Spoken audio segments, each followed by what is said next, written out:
la paupérrima influencia ejercida en la educación argentina, tras la caída de Rosas, 1852, infiltró en la patria, falacias que hasta hoy perduran y efectúan daños irreparables.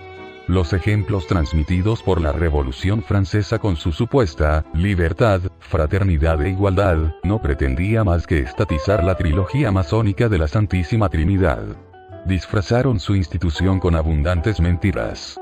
Decían luchar por obtener supuestamente una nueva forma de vida para los desposeídos, escondiendo en su fondo, no ser una revolución por ellos contra ricos, sino todo lo contrario. Fue realizada para unos pocos ricos frente a la ingenuidad de muchos pobres. El padre Sáenz, conocedor auténtico de su aplicación y resultado, además de entenderlo un producto judaico-masónico, expone su contenido en una conferencia de 13 magistrales capítulos, los cuales por su extensión transmitiremos uno diariamente.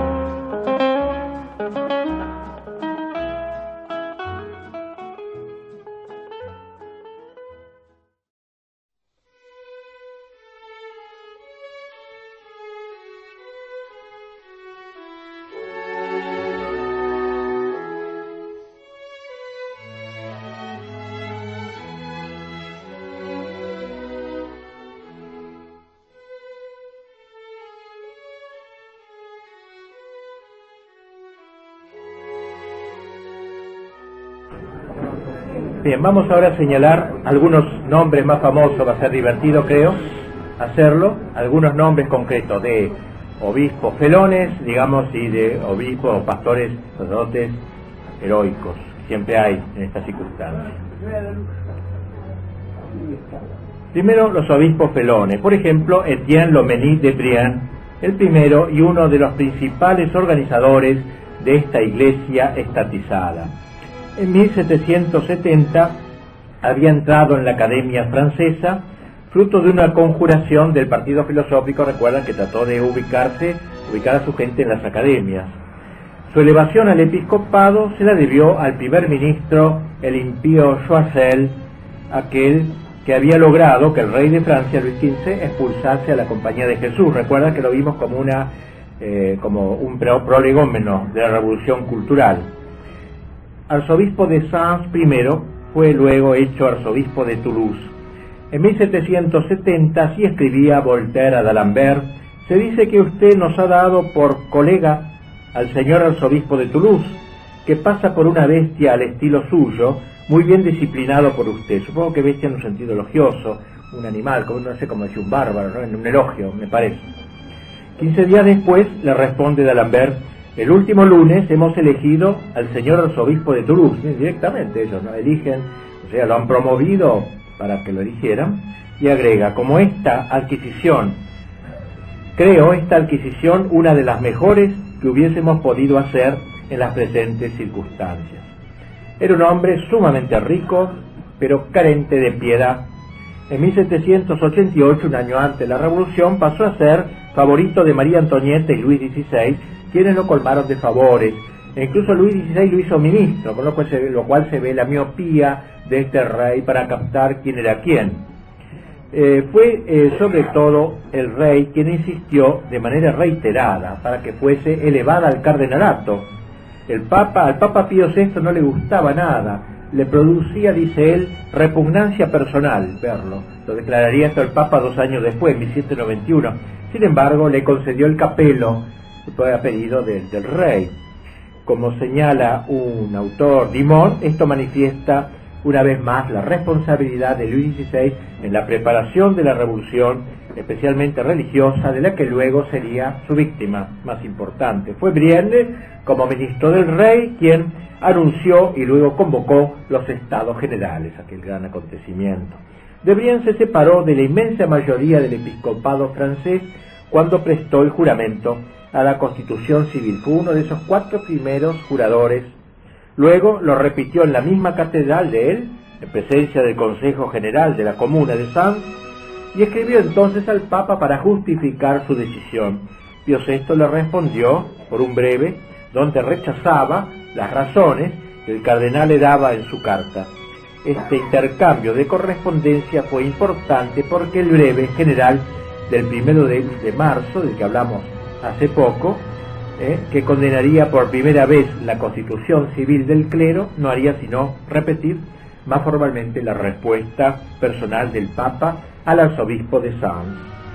Para los revolucionarios de Brienne era, como dicen, el modelo y como el padre de la Iglesia galicana, según se lo calificaba en un panfleto de la época. Refiriéndose elogiosamente de él, dijo Beaumarchais, el famoso autor de Las bodas de Fígaro, no la ópera, sino el texto de Las bodas de Fígaro: usted es uno de los primeros prelados que han comprendido la inutilidad de nuestros monjes. Eso mismo hace presumir en usted ideas de un género elevado, digno del signo de las luces, el siglo de las luces.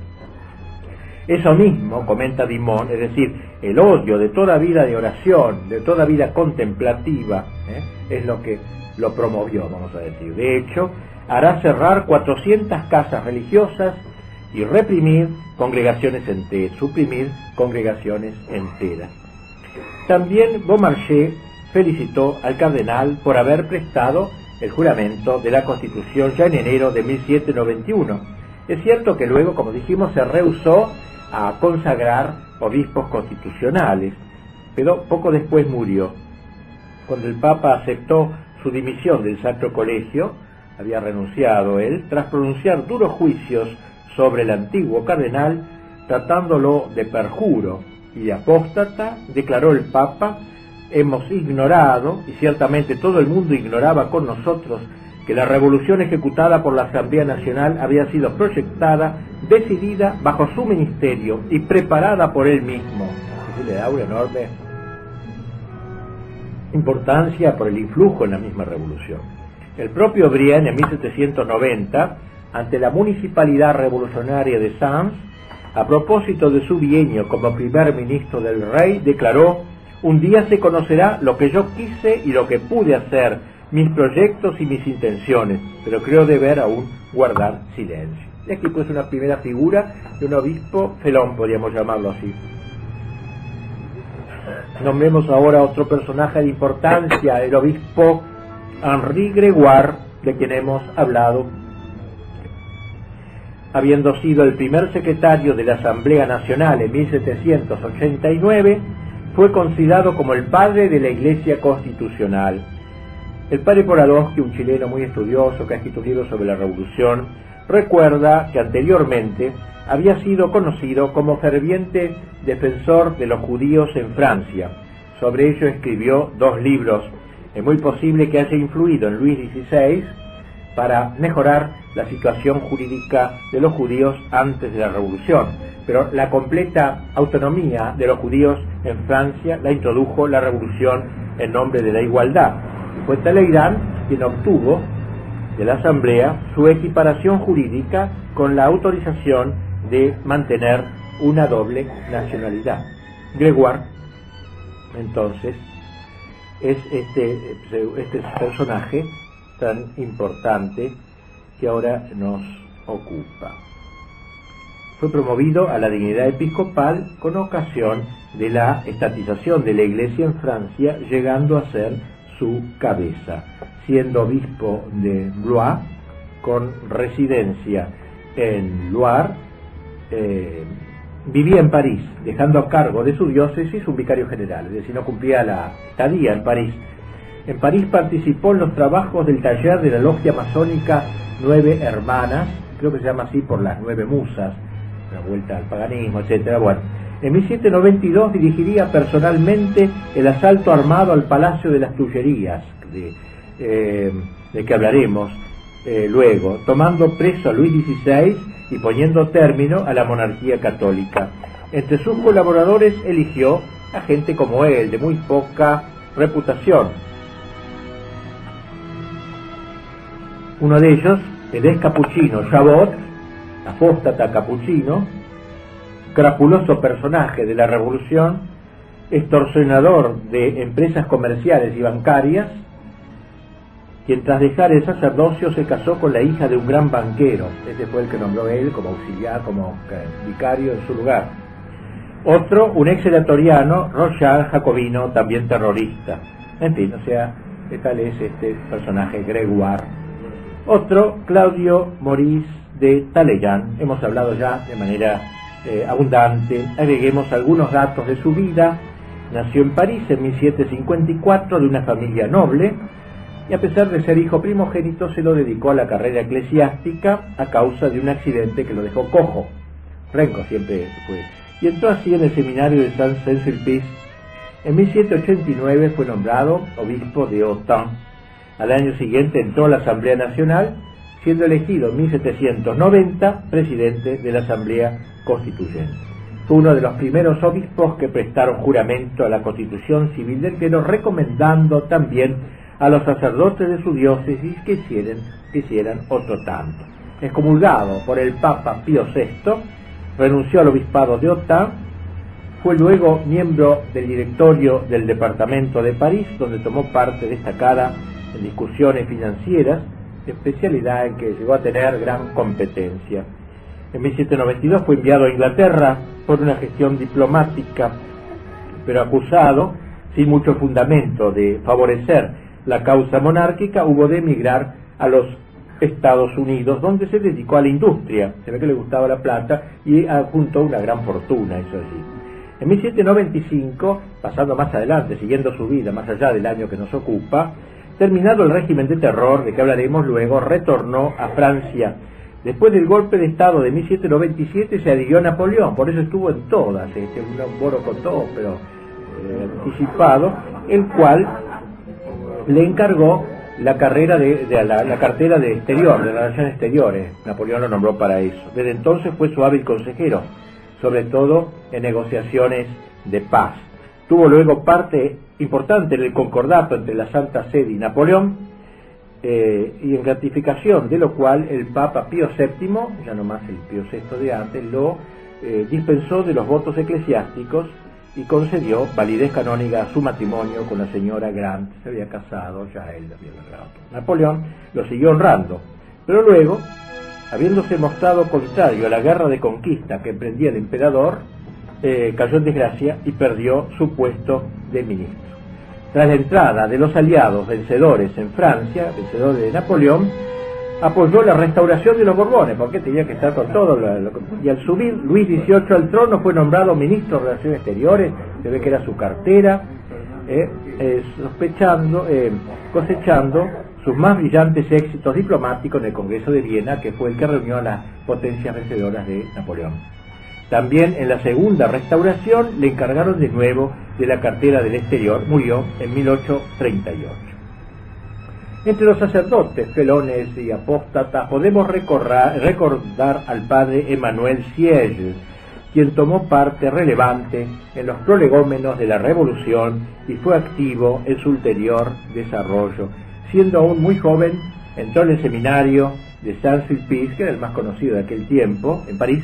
Tuvo allí algunas dificultades, quizás por ser desde seminarista un lector encubierto pero entusiasta de Voltaire y de Rousseau, que no eran lecturas las más propias para un seminarista, y como sus superiores se opusieron a que se ordenase de sacerdote, pasó a otro seminario donde lo ordenaron en 1772.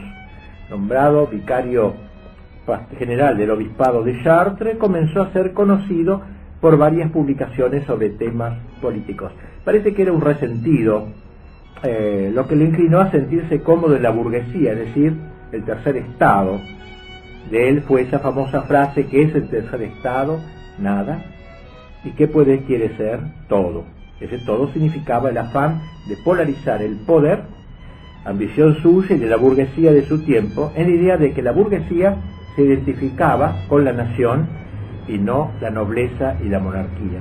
A su juicio, quien debía gobernar a Francia no era el rey, sino la nación, es decir, la burguesía.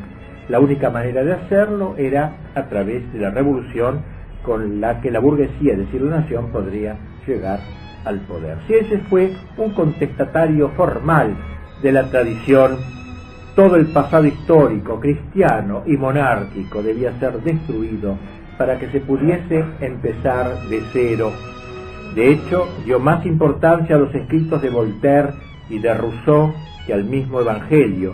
Mejor dicho, su Evangelio era el contrato social de Rousseau. Solo tenía fe en la revolución. Cuando los estados generales se transformaron en la Asamblea Nacional, Sieyès identificó a esa asamblea con la nación, reclamando para ella la totalidad de la autoridad. No en vano representaba la voluntad general que tanto había propiciado Rousseau.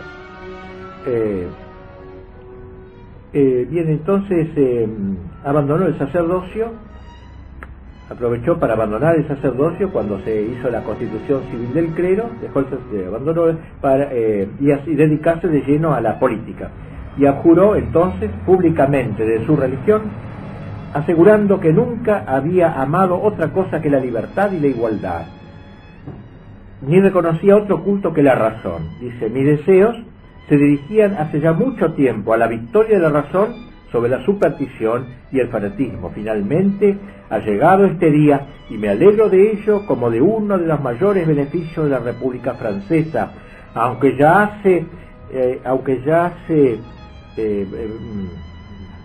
una serie de años que he depuesto todo carácter clerical, y mi confesión en este respecto es antigua y conocida de todo el mundo. Aprovecho no obstante esta ocasión, y si es necesario lo hago 100 veces, declarando que no conozco otro culto sino el de la libertad e igualdad, ni otra religión sino el amor a la humanidad y a la patria.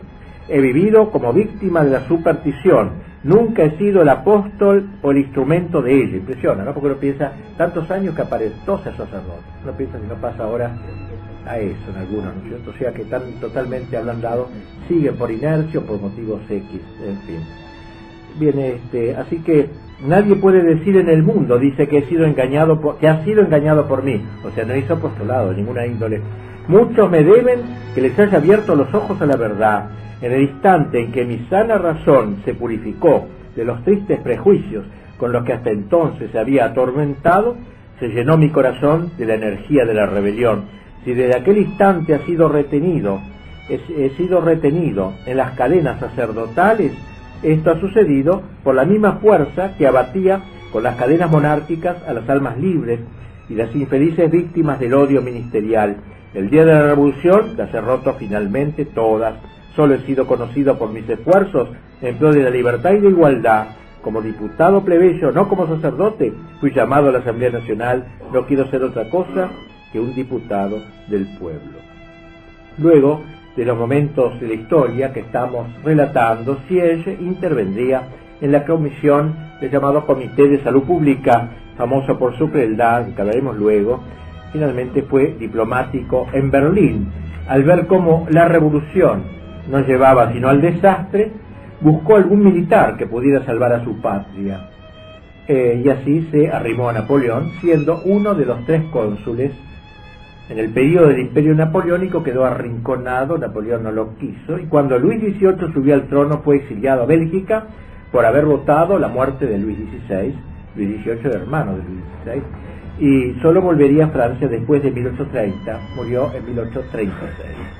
Bien, junto a estos personajes siniestros, felones los llamamos, hubo también obispos y sacerdotes lúcidos y corajudos, con cuyo recuerdo más agradable a nuestro gusto terminamos esta conferencia. Los obispos que se negaron a prestar el fatídico juramento, dijimos, fueron obligados a abandonar sus diócesis, y muchos de ellos hubieron de emigrar a los países vecinos, a veces a pie o disfrazados, desde donde seguir administrando sus diócesis por intermedio de sus vicarios generales escondidos, los cuales debían actuar en la clandestinidad más total.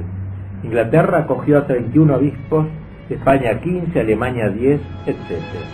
Entre los sacerdotes ejemplares destaquemos una figura que yo quisiera particularmente subrayar porque es bastante desconocida, y se llamaba el padre Juan Jean S. Maury. Fue uno de los delegados a la Asamblea Nacional, donde participó en grandes debates. Como digo, nos detendremos en la consideración de su figura por ser paradigmática de lo que significó una respuesta inteligente, corajuda y lúcida a la revolución. Burke, el gran escritor francés, escribiría sobre él justamente en febrero de 1791, época caldeada por los conflictos de que hemos hablado, comentando los discursos de este gran sacerdote, dice: vi en ellos una elocuencia libre, altiva, varonil y audaz, elevada y dominadora, rápida en sus giros, llena en su poder y copiosísima en sus recursos. Pero al admirar, como lo hago, este poderoso talento, admiro mucho más aún su incansable perseverancia, su invencible constancia, su intrepidez inquebrantable y su ánimo indomable para desafiar por noble manera el ciego frenesí y la gritería del populacho. Bonal, por su parte, otro gran contrarrevolucionario, así decía: el padre Morí desplegó un poder de talento, una fuerza y tenacidad de elocuencia, una energía de carácter que hasta ahora no se había visto en ninguna asamblea antigua ni moderna. Demóstenes hablaba delante del pueblo de Atenas, que era entre todos los pueblos el más difícil de retener, pero el más fácil de arrastrar. Cicerón habló ante un senado grave pero bien informado, pero hablar razonablemente ante sofistas y hablar con elocuencia y gracia sobre la constitución civil del clero, y durante 2 años resistir todos los días a los ataques y peligros de todos lados, esto era algo que hasta entonces no se había visto y difícilmente se volverá a ver.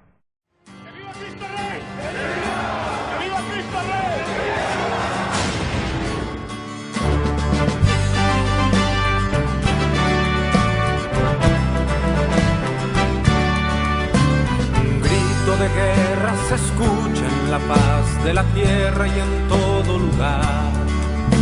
Los prestos guerreros empuñan su espada y se enlistan para pelear. Para eso han sido entrenados, defenderán la verdad. El objetivo que diera origen a la puesta en marcha de este blog radio, que llamamos Quijote Siglo XXI, es intentar restaurar la patria, sobre los mismos cimientos que señalaron sus padres fundadores.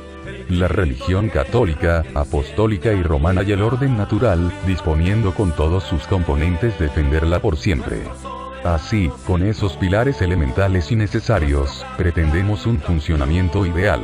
Practicando a su vez la filosofía clásica, ejecutando una política auténticamente nacional, con profundo amor fraternal, intentaremos la integración y colaboración de todos sus medios, formalizaremos la unidad de esos principios, con fe, esperanza y caridad para lograr la asistencia de Cristo, Rey de las Naciones. A quien rogamos nos dé la fuerza y voluntad de saber oponernos a todo quien atente contra ello, por desigual que resulte enfrentar este conglomerado de apátridas, cómplices al modernismo ateo, socialismo, progresismo marxista, o como les guste llamarse, pero agregados siempre, a prestarse a la entrega de nuestro suelo al maléfico nuevo orden mundial. Invitamos por eso a todo compatriota de buena fe, valientes amigos, y contactos que nos brinda Internet, integren un frente de lucha, del lugar y posición que deseen, pero distante de la inútil y servil partidocracia, variante vergonzosa, que comúnmente proponen desde hace años y obedecen muchos como lacayos, acabando como responsables de todo robos y entregas consumados contra la nación. No conocemos mayor alegría, no existe más honroso afán que con mis hermanos estar en la línea y juntos la vida entregar a él que merece la gloria y nos reclutó por amor. Ante la rodilla se dobla y se postra el corazón. Viva Cristo Rey, viva Cristo Rey.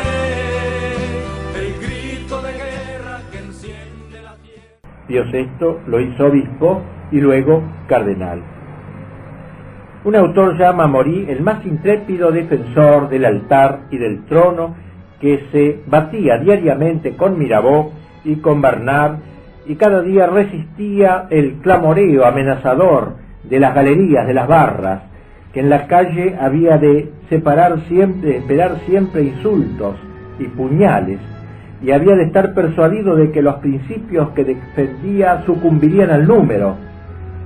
Cada día era rechazado y cada día volvía a estar en armas, como de refresco, sin que la certeza de que sería vencido en la votación o el peligro de ser apedreado, sin que la gritería e insultos de una plebe desenfrenada lo conmoviese un milímetro, jamás a fatigarse.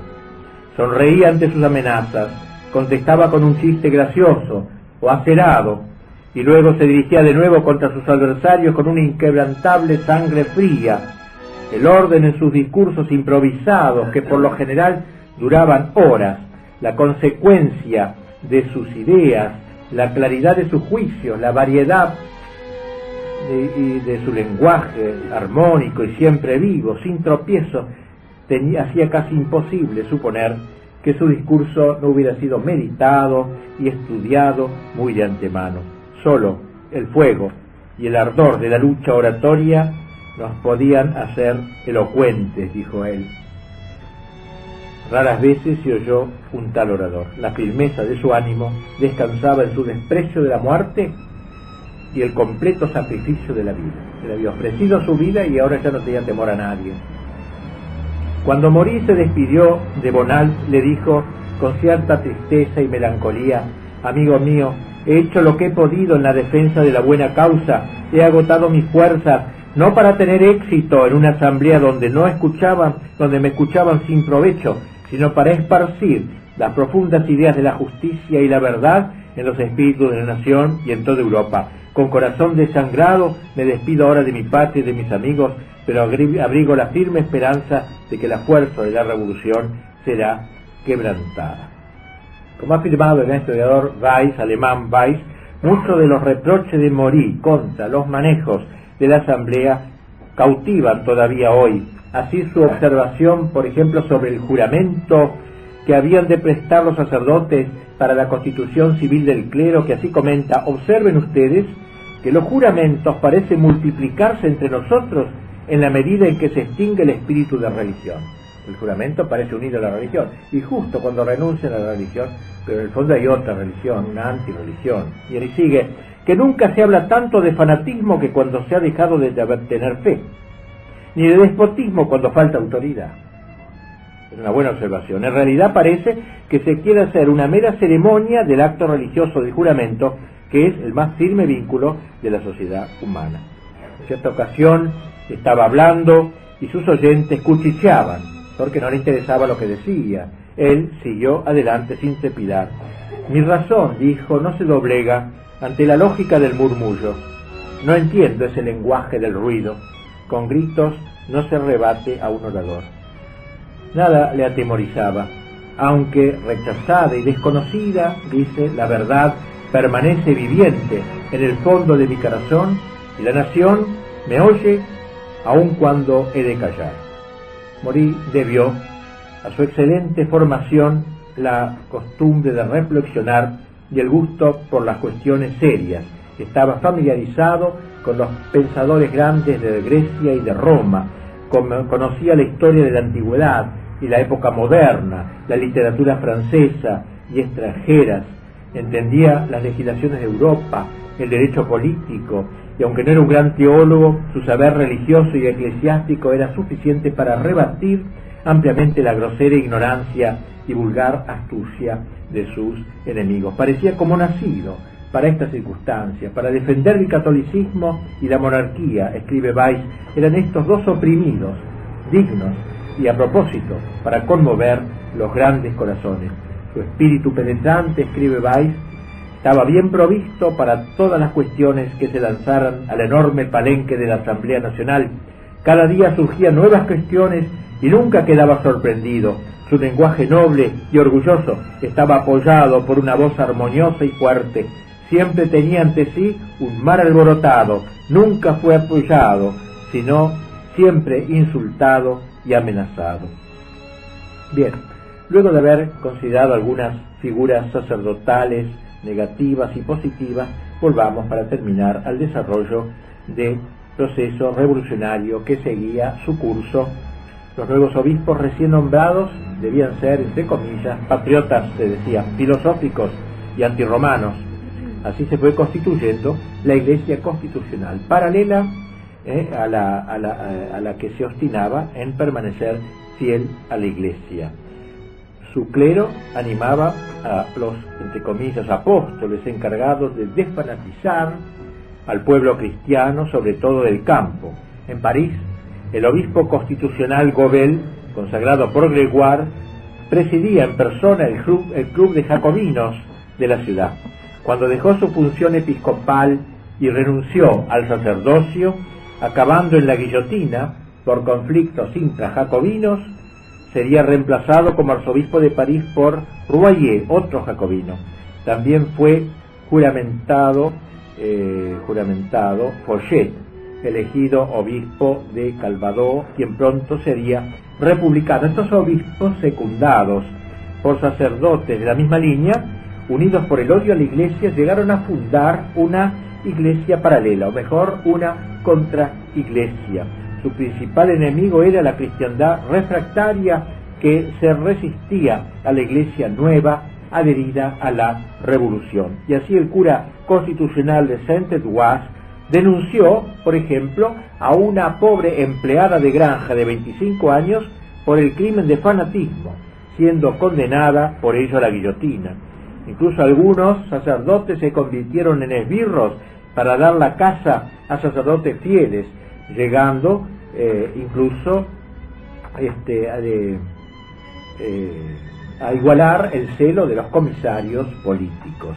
Torné, obispo de Bourges, quien confesó deber supuesto al clan del jacobinismo local, consideraba a las religiosas víctimas del fanatismo de los sacerdotes refractarios.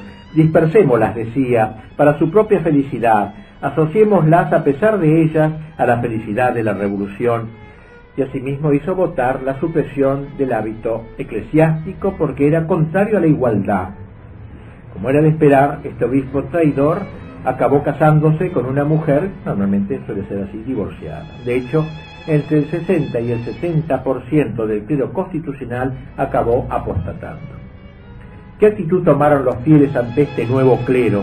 La revolución trató de irlos ganando, incluso recurriendo a montajes teatrales. Así, cierto día la asamblea dio audiencia a una delegación de niños que acababan de recibir la primera comunión de manos de un párroco constitucionalista. Ahora, en un discurso aprendido de memoria, elogiaban por entusiasmo los grandes trabajos de los diputados y expresaban su odio contra los enemigos de la Constitución. Los chiquitos estos, que apenas sabían hablar, decían: apenas hemos salido de manos de la religión, hemos corrido al seno de la asamblea para ofrecerles los homenajes del patriotismo religioso del que nuestras almas están llenas. ¿Cuánto ha de llamar nuestra atención esta revolución asombrosa? Salimos precisamente de la edad feliz en que no se conocían las diferencias, ni el honor ni la fortuna. Lanzados al mundo hubiéramos sido condenados a la bajeza de la esclavitud y nunca nos hubiéramos podido levantar de la deshonra y la servidumbre. Entonces ustedes han aplastado a estos hombres soberbios y perversos cuya ambición buscaba todos los medios para rebajar la más perfecta obra de la divinidad. Ahora somos libres y podremos ser virtuosos, decían estos niños precoces. Hablar así a los 7 o 8 años es una precocidad, obviamente. A pesar de tantos artilugios, la resistencia se propagaba. Los obispos de la iglesia tradicional declaraban en sus pastorales que toda consagración de sacerdote juramentado sería nula y sin valor, que los sacramentos por ellos administrados carecían de eficacia. Se les decía que era mejor abstenerse de todos los sacramentos que recibirlos de mano de los intrusos, que era preferible faltar a misa los días de fiesta que asistir a la de los obispos o párrocos intrusos.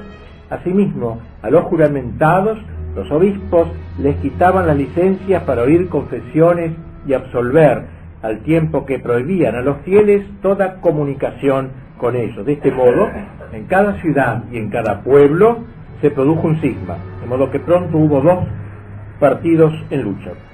Los verdaderos católicos seguían a los párrocos fieles a la iglesia, solo querían asistir a sus misas y recibir de ellos los sacramentos. Únicamente tenían por legítimos los matrimonios que ellos bendecían, mientras que los celebrados por los clérigos juramentados les parecían un concubinato. Los partidarios del párroco oficial no lo seguían por motivos religiosos, sino por su adhesión a la causa de la revolución. Eran por lo regular clubistas, librepensadores y escépticos. Al párroco tradicional lo seguía la mayoría de los fieles, al nuevo un grupúsculo de pañaguados. El párroco recalcitrante pronto se vio expulsado de su casa parroquial y de su iglesia. Como los fieles lo seguían a los bosques, aunque fuera, o a las zonas despobladas, donde celebraba el santo sacrificio de la misa, se acabó por encarcelarlos como perturbadores de ellos y en algunos del orden, y en algunos casos se los asesinó. La lucha se enardeció cuando se supo que el Papa había condenado la constitución del clero, de modo que los que habían prestado juramento quedaban excluidos de la iglesia. En este ambiente de confusión fueron las mujeres de Francia quienes obtuvieron la gloria de haber plantado en los corazones de la generación adolescente los principios fundamentales de la religión. Los incidentes comenzaron a multiplicarse.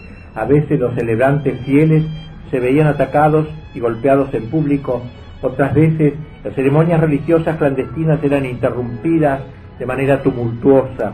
Los panfletos de los refractarios se multiplicaban. En uno de ellos leemos: los fieles de la diócesis de Clermont a Monsieur Jean-François, que se dice obispo de Puy-de-Dôme. Otro decía al hermano Hugues Pelletier, invasor de la silla episcopal de Angers. La división que separaba al clero de manera tajante dividía también a la familia. A veces algunos de sus miembros apoyaban al cura refractario y otros al juramentado. En la realidad, los refractarios contaban con el apoyo de la mayoría de la población. Ello se hacía palmario por la acogida que se le solía dispensar al intruso cuando llegaba a tomar posesión de la parroquia. O no había nadie, o tenía que llegar a la iglesia escoltado por la fuerza pública. Un cronista nos lo relata: era imposible tocar las campanas, no se encendían las velas, no aparecían los vasos sagrados, y fue incapaz de revestirse con los ornamentos porque estaban cosidos por la mitad. Y si al fin lograban tomar posesión de su cargo, su vida se convertía en un tormento, debiendo permanecer encerrado en el presbiterio. Mi posición es insostenible, confiesa uno de esos párrocos. Cada día, cada minuto han transcurrido entre sinsabores. El confesionario siempre vacío, ni siquiera puedo celebrar el santo sacrificio porque no tengo monaguillos. Observa Gaxot que dicho rechazo no es imputable a instrucciones dadas por los obispos fieles. Hay que ver en ella una reacción espontánea de fidelidad de los buenos católicos a la Iglesia y a los obispos que no se habían acomodado con el poder. El sentido de la fidelidad aún no había desaparecido del pueblo. Corrieron unas máximas para uso de los fieles en tiempos de cisma y persecución. Y ahí se leía lo siguiente: obedecerás a los hombres, pero preferentemente a Dios. Solo profesarás una fe, la de Roma únicamente. Te someterás al Papa. Mostrarás a los auténticos obispos una adhesión inviolable. Solo de ellos recibirás los sacramentos y la doctrina. Huirás de los cismáticos, así como de sus misas y sermones. Por primera vez en la historia, la revolución encontraba una resistencia inteligente y decidida a su avance, al parecer incontestable. Para desmoralizar a los rebeldes, los partidarios del decreto creyeron encontrar un medio contundente, y fue el de tratar de conseguir que el propio rey se viese forzado a aceptar la situación, impidiéndole a recibir la comunión pascual de manos de un sacerdote juramentado. Sería un pésimo ejemplo para el reino. Hubiese sido desmoralizante verdaderamente. El pobre rey, que había logrado mantener un grupo de capellanes no juramentados en el interior de su palacio, de las Tullerías, entendía que si cedía a sus adversarios cometería una apostasía pública. Y entonces pensó en ir a Saint-Cloud, un pueblo vecino, en busca de un sacerdote fiel. Pero un grupo, integrado por gente de Danton, el gran político revolucionario, detuvieron el carruaje, una insolencia, ¿no? Ya en camino, detuvieron el carruaje y lo hicieron volver. Una vez de nuevo en las Tullerías, le obligaron a despedir en 2 días a los miembros de su capilla real y a dirigirse urgentemente a la asamblea para jurar de nuevo sustentar la constitución civil asistiendo después, el domingo de Pascua, a una misa oficial. Fue un momento decisivo en la vida del rey, humillado hasta el extremo, controlado, amenazado, ya no era rey, ya no era libre. A partir de ese día, dicen los comentaristas, se consideró desligado de sus promesas de fidelidad a la revolución y solo pensó en sacudir su yugo. Resulta indignante la posición de Belloc cuando afirma que el juramento no incluía una ruptura directa con la doctrina o la práctica católica. El juramento no era, dice, ni pretendió ser una medida persecutoria, escribe. Hubo, por cierto, un error al meterse el poder político, sigue diciendo, a legislar sobre asuntos eclesiásticos, pero la actitud de los católicos tradicionales resultó a la postre negativa, escribe Belloc. La imagen del sacerdote, con su hábito y su carácter, como opositor fatal y necesario a la teoría revolucionaria, cristalizó de tal modo en la mente de los republicanos que 2 generaciones nada pudieron hacer para borrarla, y aún en nuestros tiempos los hombres más viejos, no obstante la verdad histórica, no pueden librarse de imaginar una conexión entre la Iglesia Católica y una conspiración internacional contra la democracia.